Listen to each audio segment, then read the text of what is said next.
Vigil, Ante, and the Vigilante Antics by BelleAmant. Read by Oakshadow5. Chapter 8. Happy Birthday, Hitoshi, Part 2. Life carries on in the Vigilante household, although it holds new things in store for the young boys. We need to go grocery shopping, Hitoshi realizes around lunchtime. We have literally no food in here. Right? They usually just went back to the orphanage to eat. It's no wonder that Izuku forgot that they'd need to go out right away.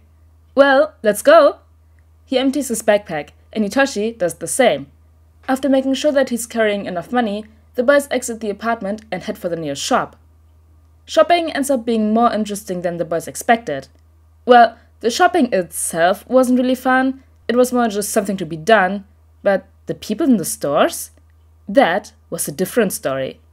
Hitoshi laughs as Izuku stares, wide-eyed, at the plethora of heroes just wandering through the store, trying to find food for themselves. Izuku, Hitoshi mutters as he grabs stuff off of the shelves. They're just people. Izuku is barely able to rip his eyes away from whoever he's watching, pouting at Hitoshi. They're heroes, Hitoshi! Heroes? Yeah, and one day we'll be official heroes too, Hitoshi states. But right now, we're just people, and they're just people. Leaning in, Hitoshi lowers his voice. And technically, we're heroes too. Illegal heroes, but heroes nonetheless. So on duty or off, we're just as good as them. Izuku's face turns crimson at the statement, and he sputters. But they're pro-heroes, Hitoshi! You can't just compare us to them like that! But I just did. Izuku sputters more, before his eyes narrow. Do you even know who I saw? You're going to tell me anyways, aren't you? Hitoshi asks with a smirk, and Izuku huffs. It was Cementos! Izuku is practically vibrating in place, ignoring Hitoshi's amusement. He can control anything with cement so long as he has contact with it. Like that concrete villain from a few weeks ago? Hitoshi asks, and Izuku nods. Yeah, but without a stick up his… Excuse me? A voice interrupts, and Izuku whirls around as he moves out of the way. He recognizes the man right away, and is caught between his own excitement and fear. Sorry, sir. Izuku gets out, and Tensei Ida, pro-hero Ingenium, walks by, a boy their age right by his side. As they pass, Izuku spots the engines coming out of the older one's elbows, and matching ones on the younger's calves. Yep, they're Ida's, alright. A glance at Hitoshi confirms that the boy is paler than usual. Eyes locking, they don't dare to move until the two are gone. Only then do they sigh in relief. That's the first time I've seen him out of costume, Izuku mutters. God, that was terrifying.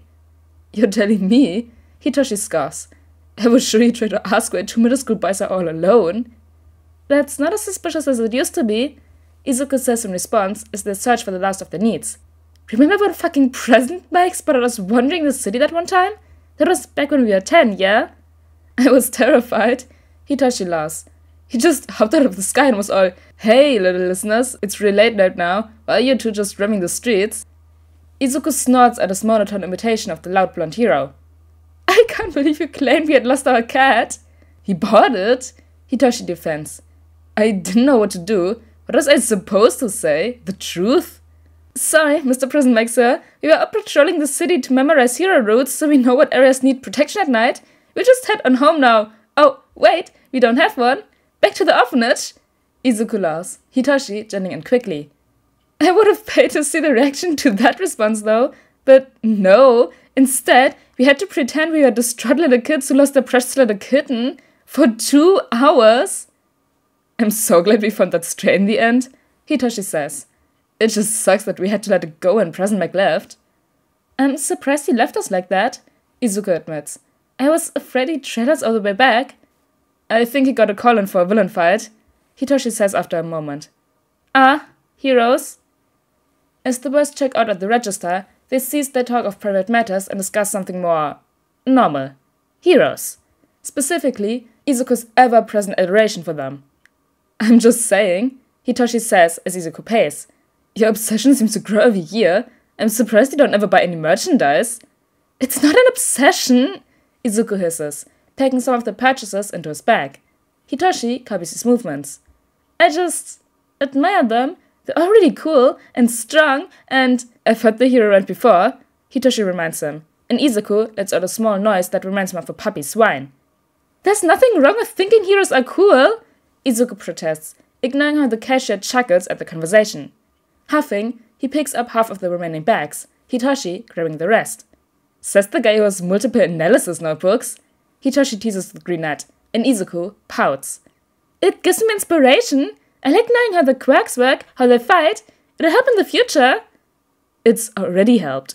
Knowing the heroes and how they tick, the boys have been able to evade their more energetic pursuers and use their quirks against them. Like Ingenium. And his analysis helps him come up with ideas for gadgets and weapons, like his shoes that he's working on, which are inspired by Present Mike's voice quirk. By installing small soundburst machines onto some sturdy black shoes that he's bought, Izuku should be able to propel himself into the air, or use the shoes to get quick bursts of speed when necessary. Hitoshi knows this. Izuku knows Hitoshi knows this. And yet, Hitoshi still likes to tease Izuku, because there's only so many things the boys can tease each other about. Well, two can play that game. "Yeah, well, for a guy who makes fun of my fanboy tendencies, you actually own hero merch," Izuku counters, and Hitoshi blushes. "Because you bought me it? How could I not? Seriously, how couldn't he? It was an Eraserhead hoodie, aka the only merch I've ever found for your favorite hero. It had been a good birthday present for the boy on his 12th birthday. It's not my fault that the coolest hero is an underground one that barely anyone recognizes," Hitoshi huffs. "You have it easy, considering your favorites are all made in Present Mike. They're good sources of inspiration, and I like Eraserhead too. He practically fights quirkless." The conversation shifts from there, the boys going from teasing each other to appear normal to talking about their favorite heroes and their different styles. It's perfect, the two boys just being boys. No worries about training, or creating, or trying to handle their odd role in the world of heroes and villains. No, it's just two friends, two best friends, talking about their idols and enjoying themselves as they go home with the groceries. And that's enough for the time being.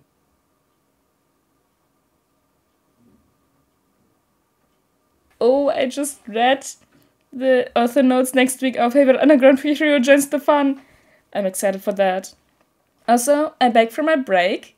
Actually, I'm recording this 1.5 weeks before it's supposed to go up, so my break was like 1.5 weeks, 2 weeks.